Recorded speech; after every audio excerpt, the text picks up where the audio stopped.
Hi అండి, అందరికీ నమస్కారం. నేను మాధురి.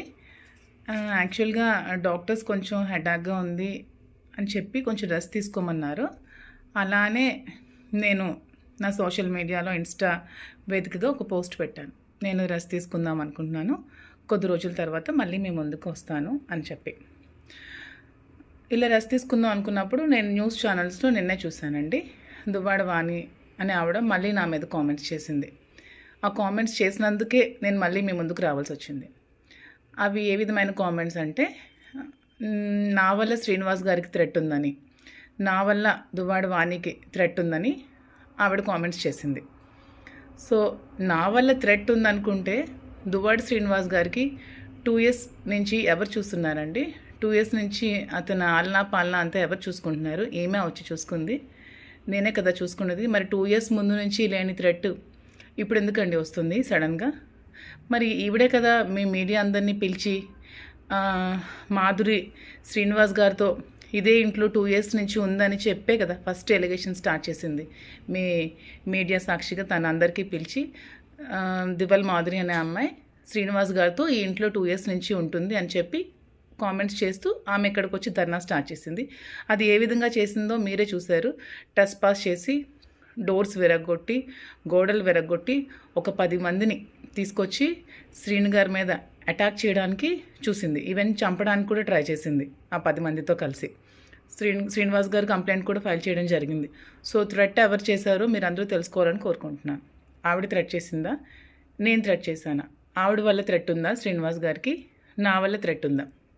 సో ఇదే విధంగా ఇంకొక విషయం, ఆవిడ ఈ ఇల్లే కావాలి, ఇక్కడి నుంచి నేను కదలను, ఆమె ఇక్కడే వచ్చి ఉంటుంది, ఆమె ఇక్కడ ఉంటే నేను ఒప్పుకోను అనే కామెంట్స్ కూడా మళ్ళీ చేస్తుంది. సో ఆ కామెంట్స్ చేసింది కాబట్టి నేను రెస్పాండ్ అవ్వాల్సి వస్తుంది. ఆమె ఇక్కడే వచ్చి ఉంటుంది అనే దానికి ఉంటే మేము ఉంటామండి. ఎందుకంటే శ్రీనివాస్ గారికి పార్థిసం ఆచార్ అనే వ్యక్తికి స్థలం తీసుకున్నప్పుడు అతనికి ఒక 60 lakhs ఎలా పెండింగ్ ఉన్నారో, ఈ హౌస్ కన్స్ట్రక్షన్ సమయంలో నేను కూడా ఒక 2 crores ఇవ్వడం జరిగింది. వాళ్ళ బ్రదర్ కూడా ఇచ్చారంట, అది నాకు సరిగ్గా తెలియదు. వాళ్ళ బ్రదర్ కూడా అమౌంట్ ఎంతో హెల్ప్ చేశారని చెప్పడం జరిగింది శ్రీనివాస్ గారు. సో నేనెప్పుడు డబ్బులు తిరిగి ఆశించి అతనికైతే నేను ఎప్పుడు ఇవ్వలేదు. కానీ ఇదే ఇల్లు ఆమె కావాలి, ఇక్కడే నేను కూర్చుంటాను, ఇక్కడి నుంచి నేను కదలను అనుకున్నప్పుడు నాకు కూడా హౌస్ మీద రైట్ ఉంది. కాబట్టి నాకు ఇవ్వాల్సిన 2 crores అమౌంట్ నాకు ఆమె ఇచ్చేసి ఆ ఇంటిని తీసుకుంటుందా, లేకపోతే ఆ ఇల్లు ఖాళీ చేసి ఆమెకి ఒక 6 కోట్లు పెట్టి ఇంద్రభవనం లాంటి ఇల్లు శ్రీను గారు కట్టి ఇచ్చి ఆ ఇంట్లో ఆమెకి సకల భోగాలు కల్పించి అతను నడు రోడ్డు మీద ఉన్నారు కాబట్టి, సో ఆ ఇంటికి ఆమె వెళ్ళిపోయి ఇతన్ని కూడా ఆ ఇంటికి తీసుకెళ్ళి అక్కడ లీగల్గా ఏమైనా ప్రొసీడింగ్స్ చేసుకుంటారా, ఇంకా ఏ విధంగా పడతారో వాళ్ళ ఇష్టం. అంతేగాని ఇదే ఇల్లు కావాలి, ఈ ఇంటికి నేను వెళ్ళాలి అనుకుంటే నేను కూడా మీ మీడియా అందరినీ పిలిచి మీ మీడియా సాక్షిగా నేను కూడా ఇంటికి రావడం జరుగుతోంది. యాక్చువల్గా నేను ఎప్పుడు కూడా నేను మీ ముందు ఇంతవరకు బయటపడలేదు నేను శ్రీను గారు నాకు డబ్బులు ఇచ్చాను, అగ్రిమెంట్ చేసుకున్నానని. కానీ శ్రీను గారు యాక్చువల్గా ఎప్పుడు ఎవరు అమౌంట్ ఉంచుకునే వ్యక్తి కాదు. అందుకని అతను ఎప్పుడైనా నాకు ఉన్నప్పుడు నీకు ఇచ్చేస్తానని చెప్పి నాకు చెక్స్ ఇవ్వడం జరిగింది. ఇదిగోండి ఈ చెక్స్, ఇవి 50 lakhs ఒకటి, ఇది కూడా 50 lakhs, ఇది 450.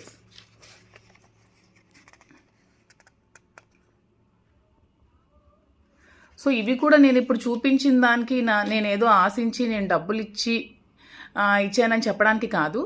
ఆమె ఆ ఇల్లు కావాలి, నాకు ఇక్కడే నేను ఉంటాను, ఈ ఇల్లుకి ఎవరికి రైట్ లేదు అని అంటోంది కాబట్టి నేను చూపించాల్సి వచ్చిందండి.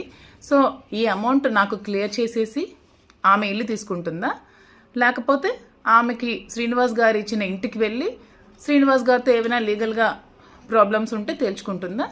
సో మీరే ప్రజలే డిసైడ్ చేయాలండి. సో ఇంకా నేను కూడా ఇంకా ఈ ఎలిగేషన్స్ ఏమి చేస్తే నేను కూడా ఇంకా రేపు వెళ్ళి మీడియా వాళ్ళని కూర్చోబెట్టి నేను కూడా అక్కడ కూర్చుంటాను. నాకు ఇవ్వాల్సిన అమౌంట్ వచ్చినంత వరకు నేను కూర్చుంటాను. ఇది త్వరగా క్లియర్ చేసుకుంటే మంచిదండి. దీన్ని రాజకీయ ఉద్దేశంతో ఇంకా ప్రొలాంగ్ చేసి ఇంకా చేయాల్సిన అవసరం లేదు. ఇది అందరూ తెలుసుకుంటారని కోరుకుంటున్నాను. Thank you so much.